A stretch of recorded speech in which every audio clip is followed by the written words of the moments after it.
신명기 27장 1절에서 10절 말씀 교독합니다. 오늘 말씀은 이스라엘 백성들이 가나안에 들어가면 여호와의 말씀을 지키기 위해서 제일 먼저 해야 할 일에 대해서 말씀하는 것을 내용으로 하고 있습니다. 가나안에 들어가면 제일 먼저 해야 하는데 말씀을 지키기 위해서 이건 꼭 해라 이렇게 말씀하는 것입니다. 큰 돌들을 준비해서 세우라 말씀하셨습니다. 2절 말씀에 가나안 땅에 들어가는 당일에 해야 할 일인데요. 큰 돌들을 준비해야 합니다. 그리고 그 위에 석회를 발라야 합니다. 큰 돌에 석회를 바르면 석회가 흰색이니까 멀리서도 하얀 색으로 보이죠. 거기는 광야이기 때문에 광야에서 그 흰색은 확 돋보입니다. 그래서 어디서나 눈에 다 보이게 만드는 거죠. 그래서 사람들이 멀리서도 눈으로 쉽게 볼 수 있는 하얗게 칠한 돌들을 준비를 하라 이겁니다. 그리고는 3절 말씀에 지금까지 말씀한 율법들을 그 위에다가 기록을 하라 말씀하셨습니다. 멀리서 봐도 흰색으로 눈에 딱 이제 발견이 되면 사람들이 찾아갈 거 아닙니까? 저게 뭔가 하고 가서 이렇게 보면 글이 빼곡하게 기록이 되어 있는데 하나님의 말씀을 기록하고 있는 거죠. 8절 말씀에 보면은 분명하고 정확하게 기록하라. 분명하고 정확하게 거기다가 기록을 하라는 것입니다.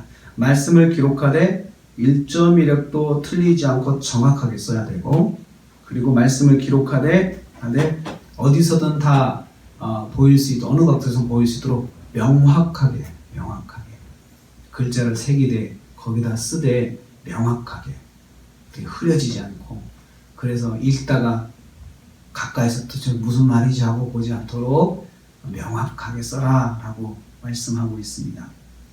3절 말씀 보면 그러면 젖과 꿀이 흐르는 땅에 내가 들어가기를 말씀하신 대로 할 것이다. 그러니까 발로 밟고 이제 그 땅에 일단 들어갔는데요. 그 들어간 것이 들어간 게 아니라는 거예요. 들어갔다라고 의미는 내가 발로 밟아서 들어간 것이 아니고 거기에 그 돌들을 통해서 말씀을 선포할 때 비로소 그 땅에 들어간 것이 된다.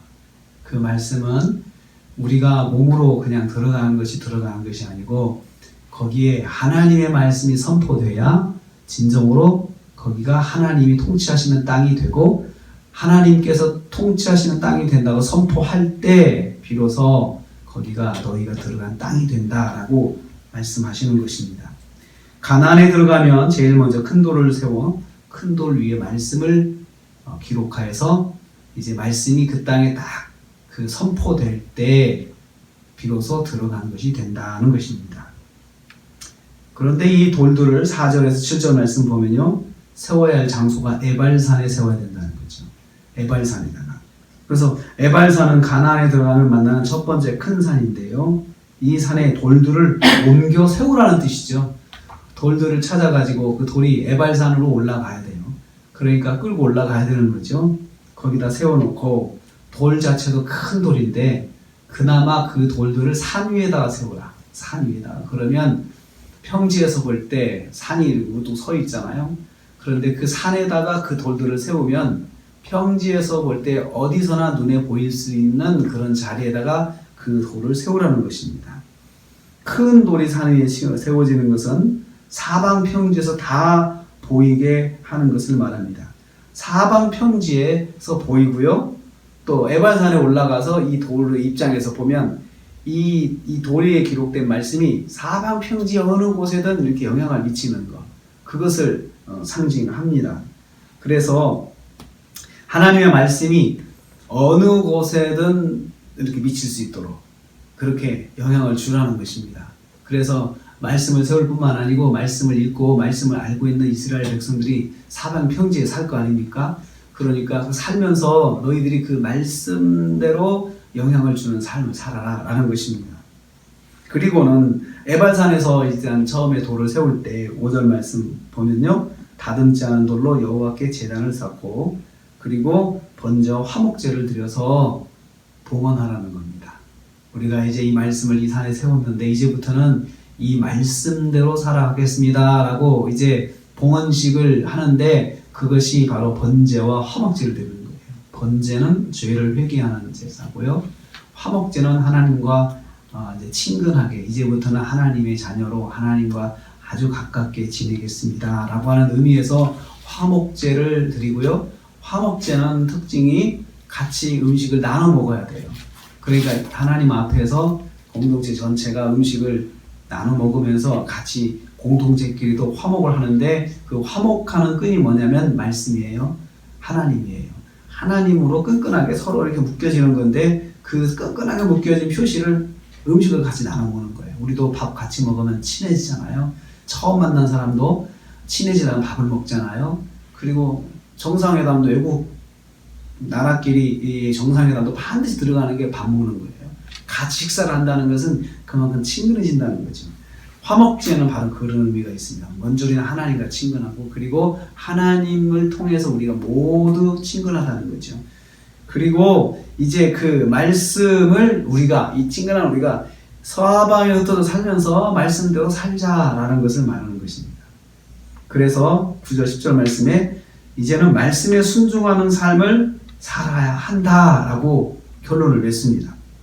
이렇게 함으로써 여호와의 백성으로서 말씀에 순종하는 삶을 살도록 이제 해야 된다, 이끌어 주라는 거죠. 그래서 말씀에 눈이 보이도록, 말씀이 눈에 보이도록 만들어서 말씀대로 살아가도록 이제 백성들이 이끌어줘라. 그래서 말씀을 이제 하나님께서 지금까지 성경 읽어본 그 내용 중에서 손목에도 메고 미간에도 붙이고, 그러니까 말씀이 항상 눈에 보이게 하라는 거죠.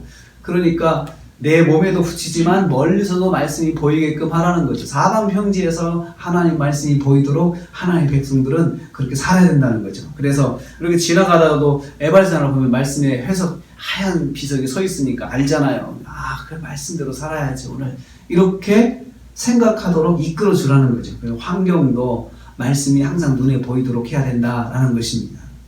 성도는 항상 말씀을 보고, 그리고 말씀대로 살아야겠구나라고 다짐하면서 살아야 우리가 승리할 수가 있다는 거죠. 그래서 눈에 보이게 하는 것도 하나의 방법이에요. 그러니까 하나님께서 항상 눈에 보이도록 이렇게 말씀을 집안에도 어디든지 갖다 붙이고, 그리고 하나의 말씀 또 가지고 다니고, 그렇게 하라는 거죠. 그렇게 하라는 거죠. 그래서 하나님께서는 가나안 땅이 진정으로 너희 땅이 되려면 말씀을 선포하고 말씀대로 살아가려고 할 때 너희 땅이 되는 것이야 라고 말씀해 주셨습니다. 또 오늘 하루도 삽니다. 우리가 어디서든지 말씀이 보이도록 해야 됩니다. 말씀을.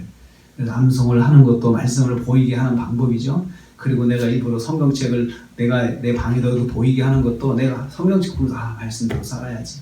또 어디든지 말씀을 이렇게 성경책도 가지고 다니고 그러면서 틈틈이 내가 말씀대로 살을 자꾸 자극을 받아야 되고 도전을 받아야 되는 것입니다. 그렇게 오늘 하루도 그렇게 말씀을 내가 눈에 보고 또 말씀대로 살아야겠다 도전을 받으시면서 오늘 하루도 승리하시는 저 여러분 되시기를 주님의 이름으로 축복합니다.